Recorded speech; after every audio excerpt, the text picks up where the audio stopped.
Setiap manusia akan selalu mengalami perubahan dalam kehidupannya. Perubahan tersebut tidak hanya berdampak pada diri sendiri, melainkan akan berdampak pula pada masyarakat dan kebudayaannya. Sekarang, mari kita perhatikan suasana ketika anak-anak pada dua video berikut ini.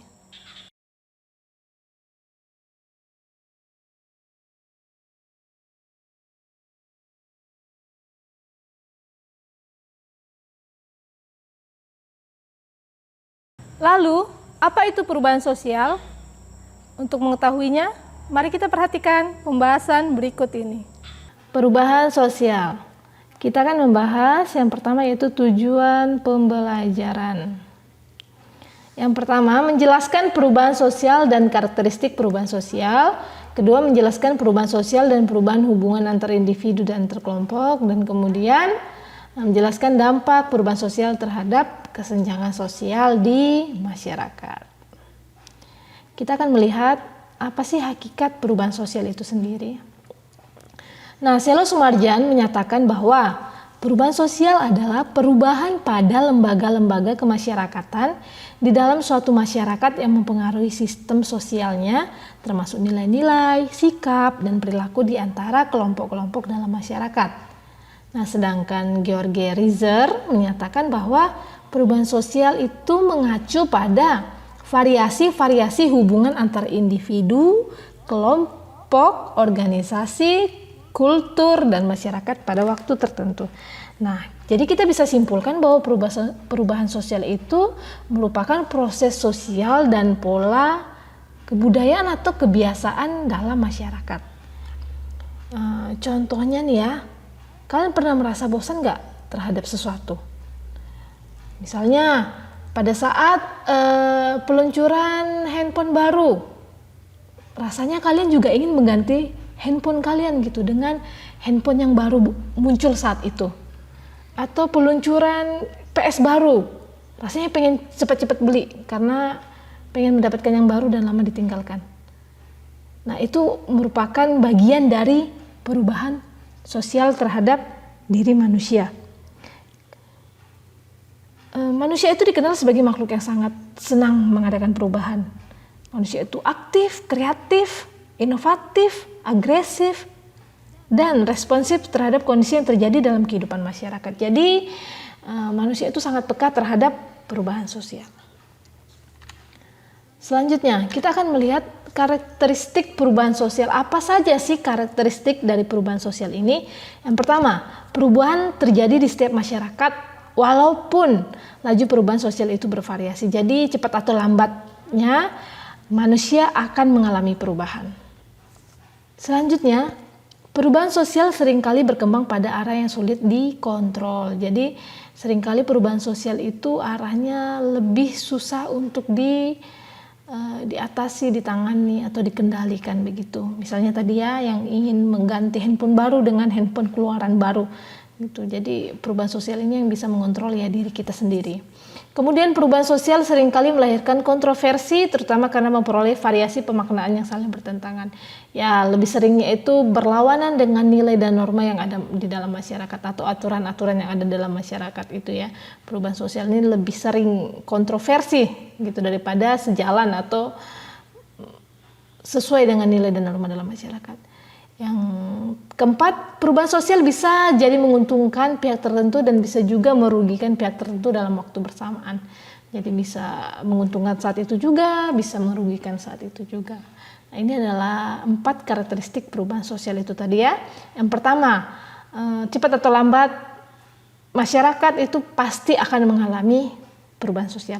Yang kedua, perubahan sosial itu seringkali berkembang pada arah yang sulit dikendalikan. Yang ketiga, lebih sering terjadi kontroversi terhadap perubahan sosial. Yang keempat, perubahan sosial ini bisa menguntungkan dan juga bisa merugikan pada waktu yang bersamaan. Selanjutnya kita akan bahas perubahan hubungan antar individu dan antar kelompok. Perkembangan teknologi menyebabkan berkurangnya frekuensi individu untuk saling bertatap muka. Perkembangan teknologi telah menggeser fungsi tatap muka dalam berinteraksi, dalam berkomunikasi. Mereka tidak harus bertatap muka, melainkan dapat berkomunikasi dengan individu yang berada di tempat yang jauh menggunakan perantara. Nah, dengan adanya teknologi, jadi frekuensi seseorang atau individu terhadap individu, individu terhadap kelompok, atau kelompok terhadap kelompok itu frekuensinya lebih sedikit ya. Bertatap muka secara langsung, tetapi kalau secara tidak langsung melalui video call, melalui mungkin Google Meet, melalui Zoom itu bisa lebih sering ya, seperti yang kita alami pada saat situasi seperti ini. Jadi saat ini kita benar-benar mengalami perubahan sosial yang cukup besar dan cukup nyata begitu ya. Nah, itu adalah perubahan sosial terhadap antar individu dan antar kelompok. Selanjutnya, dampak perubahan sosial terhadap kesenjangan sosial di masyarakat. Ketidakseimbangan atau ketidakserasian unsur dalam masyarakat akan mengakibatkan timbulnya disorganisasi sosial yang lama-kelamaan berubah menjadi disintegrasi sosial. Proses disintegrasi sebagai akibat perubahan sosial yang terjadi dalam masyarakat antara lain dapat berbentuk pergolakan, demonstrasi yang anarkis, kriminalitas, dan kenakalan. Nah, disorganisasi ini sendiri memiliki arti pudarnya nilai dan norma dalam masyarakat, sedangkan disintegrasi itu terpecahnya kelompok sosial. Jadi ketidakseimbangan dan ketidakserasian dalam perubahan sosial ini mengakibatkan pudarnya nilai dan norma dalam masyarakat. Nah, bukan hanya pudar, jadi lama-kelamaan akan mengakibatkan terpecah belahnya kelompok sosial tersebut. Maka terjadilah kriminalitas, kenakalan, demonstrasi, dan sebagainya. Ya, seperti situasi saat ini ya, banyak sekali para pekerja-pekerja yang akhirnya harus berhenti dari tempat kerjanya. Dan akhirnya mereka bingung bagaimana untuk mencari nafkah. Maka terjadilah hal-hal yang tidak diinginkan untuk mereka tetap bertahan hidup begitu. Bagaimana caranya mereka bertahan hidup? Ya, terjadilah kriminalitas dan sebagainya. Ini dampak dari perubahan sosial itu sendiri ya.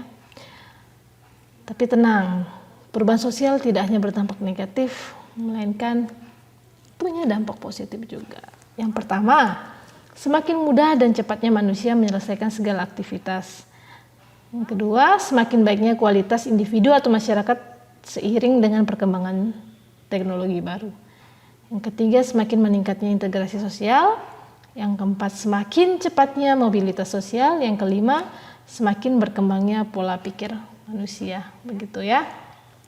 Jadi menurut saya situasi saat ini mengajarkan kita bahwa kita benar-benar mengalami perubahan yang dahsyat ya.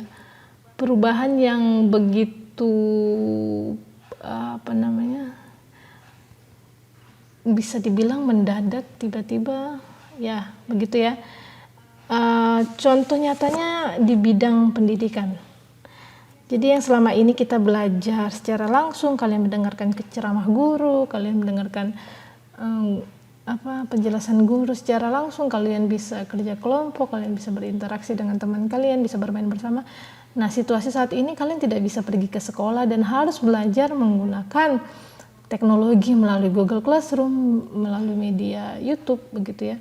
Jadi kalau kita tidak bisa mengendalikan hal ini, ya itu akan menjadi dampak yang negatif gitu. Tapi kalau kita dengan bijaksana bisa mengendalikan